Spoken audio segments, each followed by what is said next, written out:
listening to the Leadership Woman podcast with me, Jill Saville.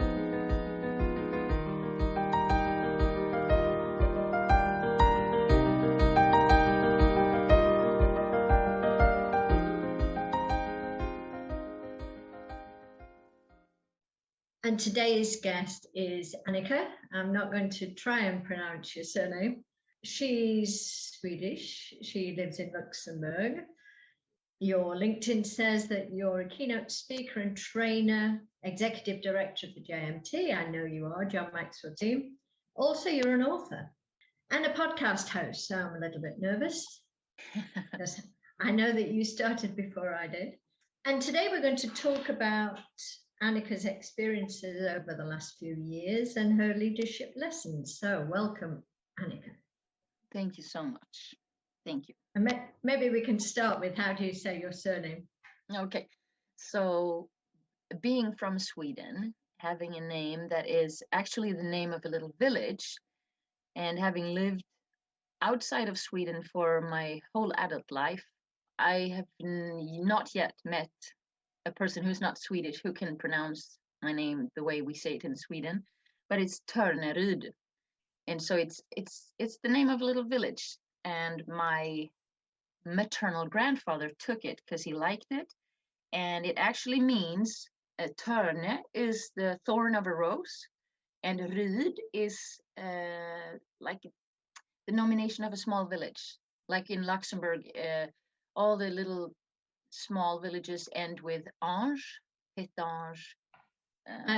Yeah, in France too. Yeah, so it's a similar thing. So it's Torneryd. Okay, well, I'm really pleased I didn't even attempt that. No, I just dropped that.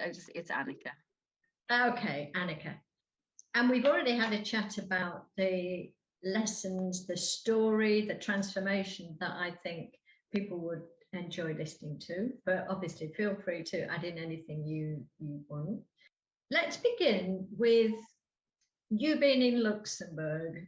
I know this story, with you having 3 children under one, or something immensely difficult like that. Have I got that right? I don't know if it's immensely difficult because it's the only thing I know. So it's my normal. But yes, I did have 3 children, my 3 children in a year. So first my oldest, and then a year later the twins. And I think the thing, if you're going to say that it's hard, the element that makes it, yes, incredibly hard, is that 3 in that short time period is intense. And then add on that I was very far from my family, 1,300 kilometers to be exact. Also, since they were 1, 1, and 2, I've been raising them alone. And doing that in a foreign country is, yes, I like to call it intense. And I chose that word because I like intense. I am intense. And I said on my podcast the other day that I'm aware that I'm intense. And, it's like on a really, really, really warm summer day when you feel like, oh, this is too much. Well, yeah, just go get some shade. So yeah, it's been an element that just from the moment I became a mother, which for me feels like, no, mom of 3. It happened like a triple uppercut. You shake your head and you move forward. I think the best advice I got when I had my children was from a midwife. She'd been around a bit. She was an older midwife, and she said, when you feel like you can't take it anymore, put 2 doors between you. And I quite liked that, and I used it a lot. How old were they when I met you? What year was that? The first time I met you was at the Live to Lead event. I think I did it 14 and 15. I'm not sure. Then they were 7 and 8. Oh, okay. Or 8, yeah. And when I met you, you were forging out your own path as a trainer. Yes, I was already a certified coach with another organization than the John Maxwell team. Can I share the story of how we met, or how my perspective of it? Yeah, please do. Yeah, I was very much West Coast oriented of America in terms of coaching and who I learned from. So not John Maxwell team.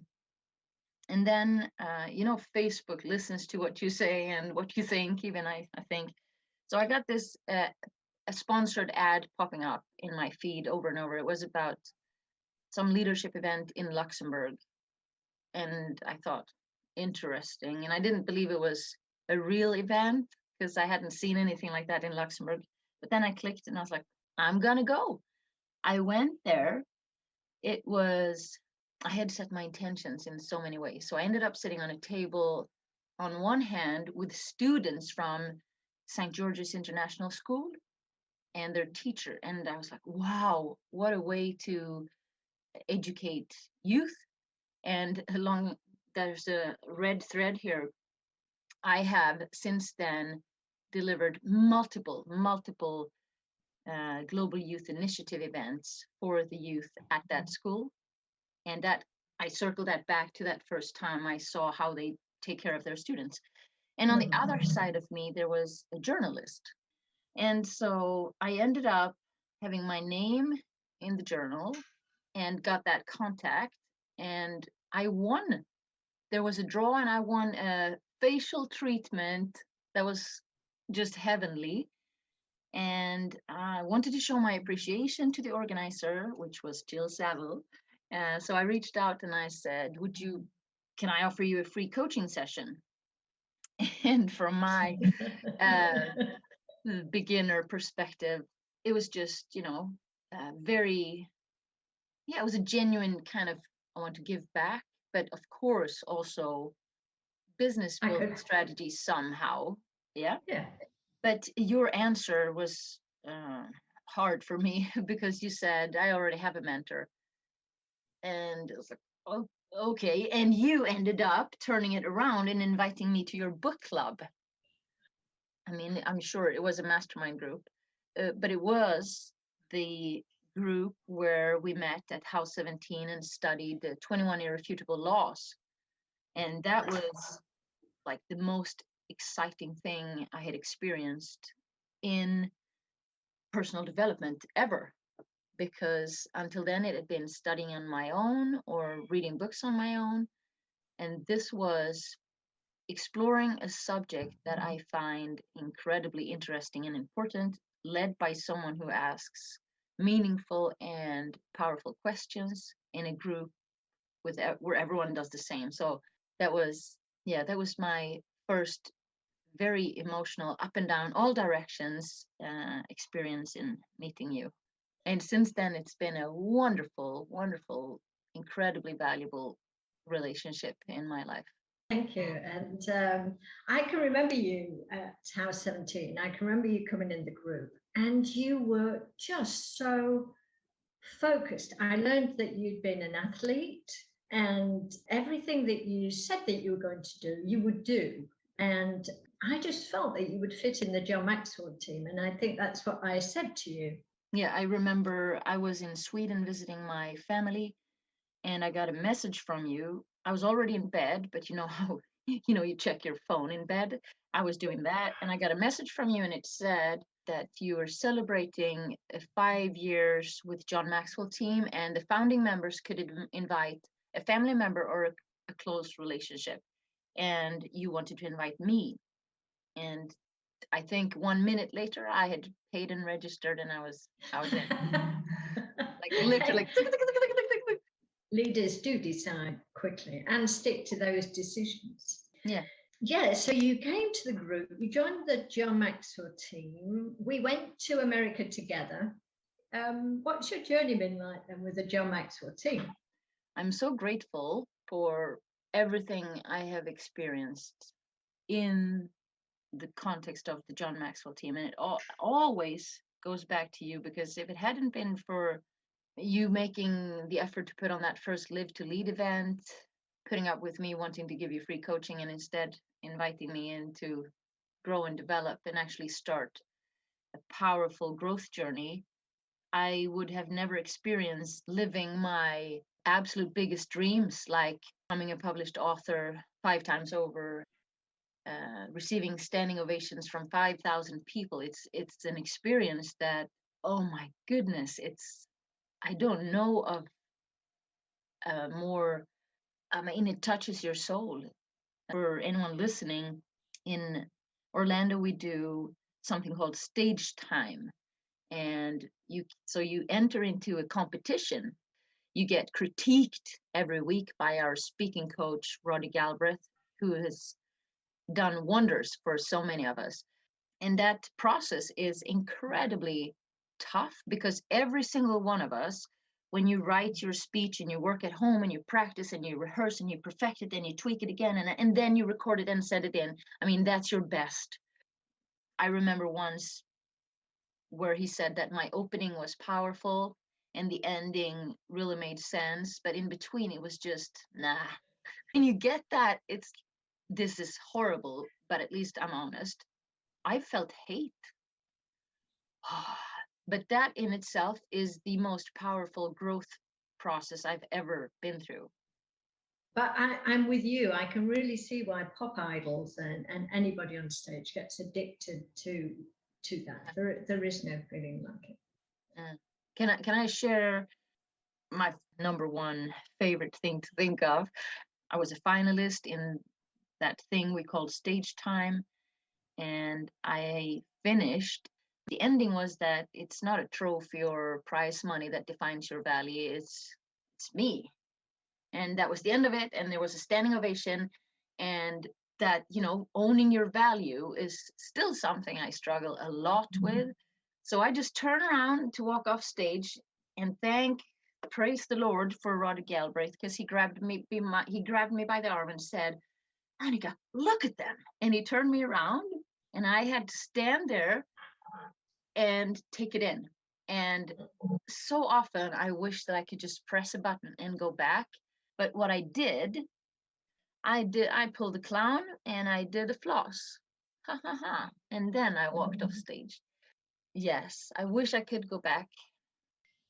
And so your business was growing. You'd got speeches lined up. And then, of course, COVID hit. Yeah.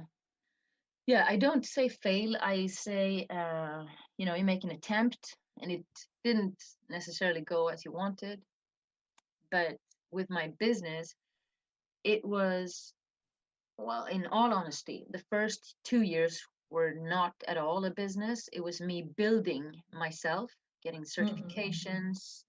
But then when I started, it wasn't a business either. It was a very expensive hobby, like it's harshly said. But then 2017, 2018, it started to look like a business. 2019, it was definitely a business. And kicking off 2020, it was going so great. I had phased out of coaching and worked for months and months and months onto creating speaking opportunities and training, like to deliver training for large corporations. And that, for anyone who does this, you know very well that it takes sometimes a year. That was one of the most uncomfortable lessons I had to learn as an independent business owner. I thought that you call someone and say, "Hey, do you want to work together?" Yes, yes. And you work and you send the invoice and you get the money. So yeah, it can take a year easily if you're a single mother. That's a tough situation. But so 2020 begins. I had the full first half of the year like locked, and I had put in all the work. So I felt that life was good. 12th of March 2020. In a week, I received the emails that closed the door basically. Now looking back, it terminated my business. I should have just put the full stop there, because when you've already put in the months of the work, meaning you haven't had income during these months because it's building up to that big invoice you're sending after the workshop.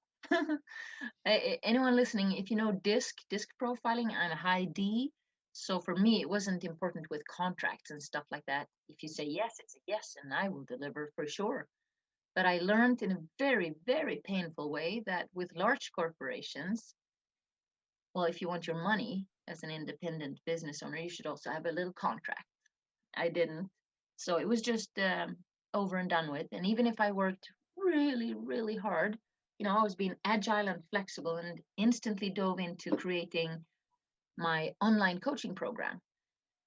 By the end of the year, October, when I was ready to really sell, it just didn't sell. Not in a way that you can provide for a family. But then again, all of us, we're home, we cannot travel, we cannot put our money where we used to put it. So what do we do instead? Well, we upgrade our home environment, we get a nice home cinema or get a jacuzzi. Or so what people put money into, at least in my circles, and as I speak this, I hear my mentor Paul Martinelli said, that's just excuses. But yes, maybe it is excuses, but it's also truth. So by the end of October, I knew that no matter how much I want this to work, it's not working financially. And I don't have a chest of gold in my house. So I need the money to pay for food. So yeah, that's if people speak about failure, even if I don't see it as a failure, it felt it, the pain, it hurts so much. The best way I can express it is, through your life, you will have multiple different relationships. And this one with my business is the most beautiful one I ever had because there was trust. We were both equally committed. It was just, yeah, the ultimate relationship. And I had to end it. And I'm making an effort to hold myself together now because I can still sit a whole day and just cry because of the loss. It was hard, and I had to make an intellectual effort to not allow myself to go into feeling like I wasn't good enough, that I couldn't make it work. I think one of the hardest things to go through that was the fact that I'm a coach, because I wanted to be a victim. I wanted to give in. I wanted to be depressed and collapse and blame everything and everyone around me. But when you're a trained coach, you have that little voice in your head. Pull yourself together. Choose better thoughts now. Just choose better thoughts. I mean, it was so hard. I did do some destructive things. I ate chocolate, very many kilos of chocolate that I now carry around my body. I'm detaching myself from it slowly.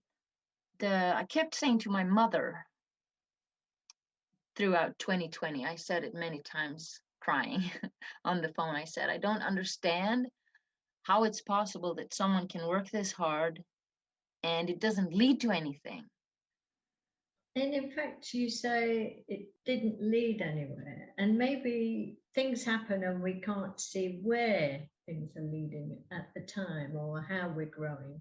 One thing that you did do, and I can't remember, somebody suggested on one of the John Maxwell pages that we start a mastermind group.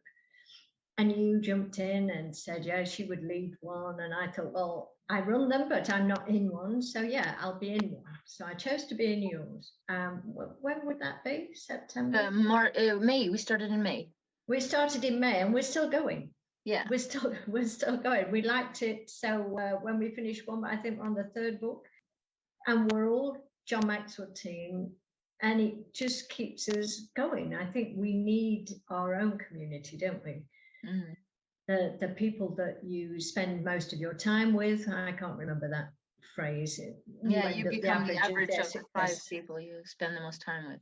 Yeah, that's right. So we're in that group. So you talked about the sense of loss, the pain. There were various things I heard, like it takes a long time to build a business. If anybody's listening, it's hard. Life doesn't work out as we want it to work out. Always have a contract, like you, I don't. But, for something like that, when you're talking a lot of money, have a contract, particularly a cancellation clause. You also talked there about, okay, I can't go this direction. Let's go online. Let's pivot. You started something new. and how you were trying to talk to yourself and pick yourself up after your loss. So let's move then to, because you're not still in that state of despair. Yeah. So talk to me about where you are now, how you got through it. Yeah. Okay. So before I became an independent, I worked for 14 years for my former employer, the European Parliament. And one of the benefits there is that you can ask for long-term leave. And so I had the opportunity to ask for reinstatement, which in all truthfulness, I was never, ever, ever, ever going to go back there. It was not an easy decision, but I mean, when you're a single mother with 3 children and you have responsibilities, so yes, it was a decision I worked through mentally for, I don't know, 6 months.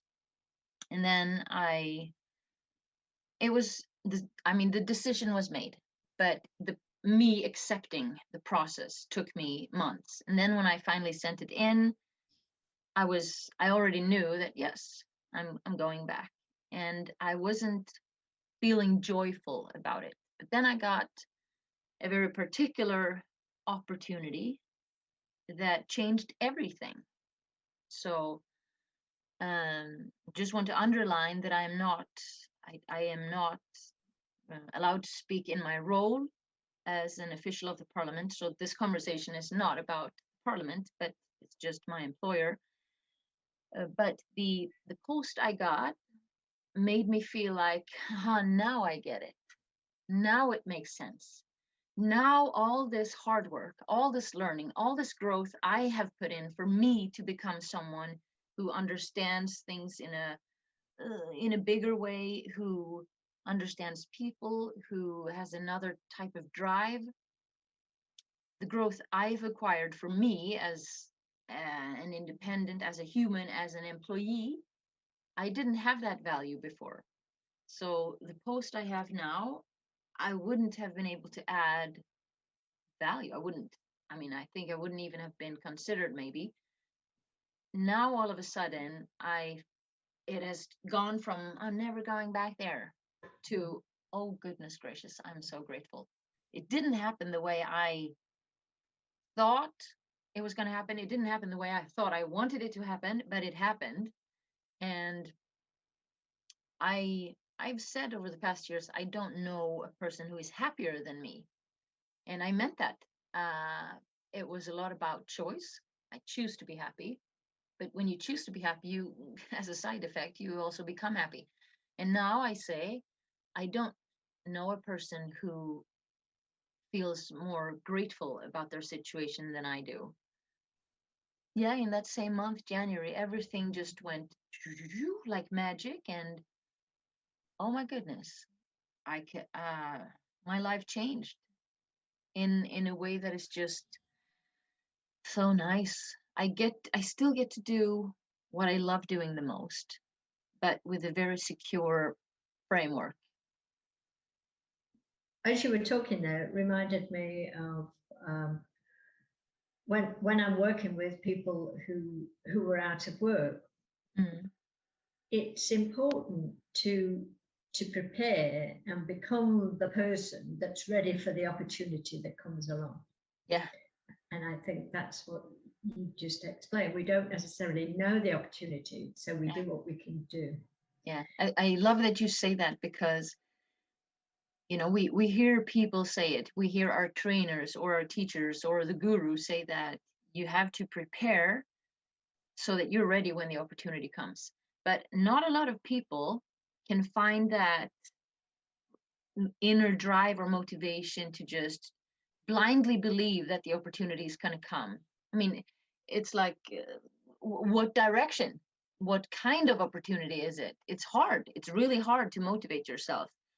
But then again, every single person to whom it has happened, as if it happens just like that, will say that I am so grateful for all the hard work I put in, even if nobody believed it would lead to anything. Or if I was told, why do you do that? Why don't you just go back to your old job? And no, it will make sense. You cannot be planting seeds for years and years and years and years, and it won't start to grow somewhere.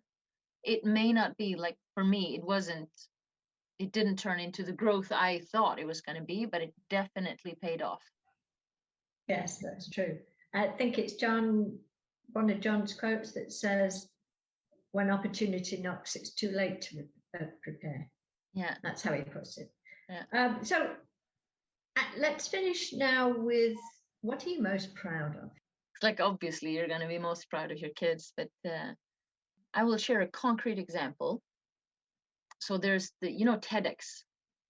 Yes.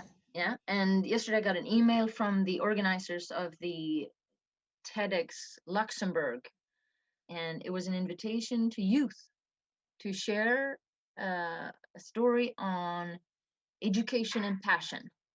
So I wrote to my children and let them know. I said, there's this thing. They know about TEDx because they see me listen to things. And I said, if any one of you wants to do this, or if you want to do it together, is an opportunity now, and you have until Friday.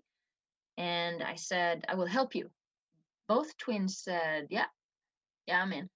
And I'm like, jaw dropping. I was like, what? Every time they have that courage, I just, what? And my daughter dove in and she wanted details, and it's like, what should I talk about? I said, you need to talk about what you want to talk about, but in the scope of education, how you learn, and passion. And then she says, okay, I'll write something out and I'll send it to you. 20 minutes later, she calls again and she says, okay, I've sent you now. Can you look and tell me what you think? She had made on 2 papers bulleted lists, writing out what she loves, and she had focused on her rabbit, Puff. And the moment that just had me ugly cry was, it said, she had little subtitles, and this one said, what I've learned from Puff, that it's important to respect one's privacy. And I just, because how can this little girl understand from her rabbit that, yeah, it's one thing to understand that if you just put your hand into his cage, he will go, because that's his space and you can't do that. You have to wait for him to come out. But to take that into a lesson and understand that also for us as humans, when you have your private space, you can't just move into that without asking permission, or you need to ask permission and take it easy. I was so impressed. Like, I'm not easily impressed. You know that about me, Jill. But to have my 12-year-old daughter in my area, meaning personal development, impress me, I was so proud. So that was the last time. So it happens on a regular basis that I really am proud of them. And then, to be quite bold, I will even say that I am proud of my parenting, because I've been very, very intentional about it. And sometimes it's been hard. I remember a specific moment with you at the Starbucks cafeteria in Orlando, Florida, at the Marriott World Center Hotel.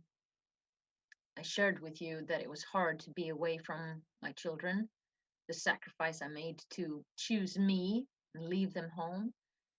And that conversation, okay, I don't think of it every day, but it was very, very profound for me, because you said it's important that I can live as the role model I want to be for them. And is it important for them to see that I can travel to the other side of the world and learn a lot of things and come back and be happy? And it's hard to look at it from that perspective when you're the mom, but it really meant a lot to me. So yes, I will say I am proud of myself, how I do things, because it's I keep making what I believe is the right choice, and that's not the easy choice. I don't know, as a Swedish person, you're not allowed to say that, so I feel very uncomfortable now but for that reason, I'm going to stick with it. I'm going to stick with it. No, you stick with it. And when you said, oh, we had a conversation, I thought, oh, what's coming now? I mean, I would say that to every woman that's listening. It is important for our children to see us going and achieving and doing things, because it makes them see things as possible. Thank you. I'm sure that your story and the lessons that you learned, particularly the lesson that you can have a big, a grand goal to add value to a lot of people, and you can end up doing it, but not necessarily in the way that you thought it would happen. So yeah, well done. I look forward to staying in touch with you and sharing more of your journey. Yeah, I want to say that I love how smoothly and seemingly effortlessly you take everyone's opinion, perspective, and input into consideration, and in a very thoughtful way, combine it with your knowledge and wisdom, and make conclusions and sometimes solutions that are so valuable. It's a fine skill you have, Jill. That's wonderful. Thank you. Well, I'll leave that bit in, I think. Yeah. I won't cut that bit out. Yeah. Thank you so much, Annica, for giving up your time. I know you're super busy, and I'll see you on Thursday, I think. Yes.